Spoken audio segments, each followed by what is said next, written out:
Now when Jesus saw the crowds, he went up on a mountainside and sat down. His disciples came to him, and he began to teach them. He said, "Blessed are the poor in spirit, for theirs is the kingdom of heaven. Blessed are those who mourn, for they will be comforted. Blessed are the meek, for they will inherit the earth. Blessed are those who hunger and thirst for righteousness, for they will be filled. Blessed are the merciful, for they will be shown mercy. Blessed are the pure in heart, for they will see God. Blessed are the peacemakers, for they will be called children of God. Blessed are those who are persecuted because of righteousness, for theirs is the kingdom of heaven. Blessed are you when people insult you, persecute you, and falsely say all kinds of evil against you because of me. Rejoice and be glad, because great is your reward in heaven, for in the same way they persecuted the prophets who were before you. You are the salt of the earth. But if the salt loses its saltiness, how can it be made salty again? It is no longer good for anything except to be thrown out and trampled underfoot. You are the light of the world. A town built on a hill cannot be hidden. Neither do people light a lamp and put it under a bowl. Instead, they put it on its stand, and it gives light to everyone in the house. In the same way, let your light shine before others, that they may see your good deeds and glorify your Father in heaven. Do not think that I have come to abolish the law or the prophets. I have not come to abolish them, but to fulfill them.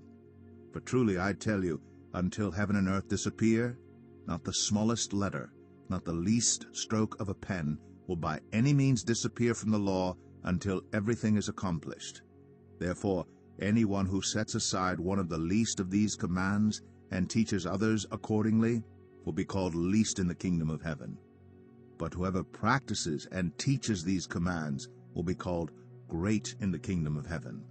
For I tell you that unless your righteousness surpasses that of the Pharisees and the teachers of the law, you will certainly not enter the kingdom of heaven.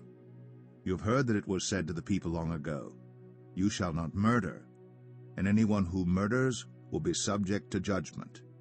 But I tell you that anyone who is angry with a brother or sister will be subject to judgment.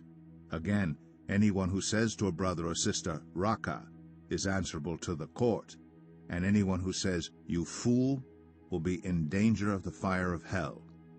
Therefore, if you are offering your gift at the altar, and there remember that your brother or sister has something against you, leave your gift there in front of the altar. First go and be reconciled to them, then come and offer your gift. Settle matters quickly with your adversary who's taking you to court. Do it while you're still together on the way, or your adversary may hand you over to the judge, and the judge may hand you over to the officer, and you may be thrown into prison. Truly I tell you, you will not get out until you have paid the last penny. You have heard that it was said, 'You shall not commit adultery.'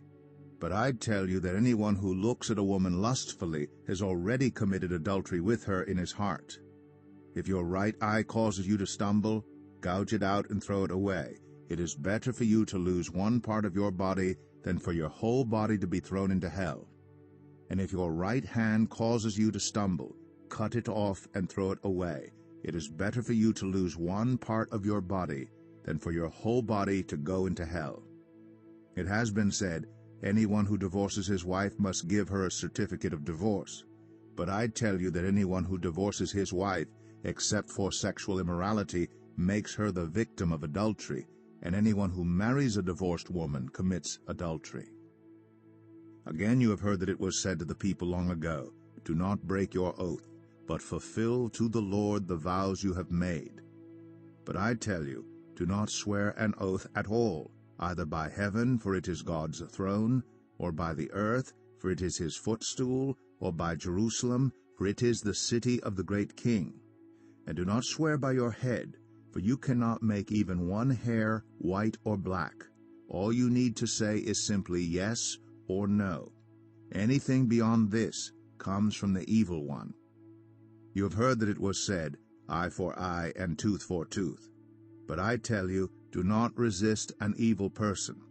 If anyone slaps you on the right cheek, turn to them the other cheek also. And if anyone wants to sue you and take your shirt, hand over your coat as well. If anyone forces you to go 1 mile, go with them 2 miles. Give to the one who asks you, and do not turn away from the one who wants to borrow from you. You have heard that it was said, love your neighbor and hate your enemy. But I tell you, love your enemies, and pray for those who persecute you, that you may be children of your Father in heaven. He causes his sun to rise on the evil and the good, and sends rain on the righteous and the unrighteous. If you love those who love you, what reward will you get? Are not even the tax collectors doing that? And if you greet only your own people, what are you doing more than others? Do not even pagans do that? Be perfect, therefore, as your heavenly Father is perfect. Matthew 6.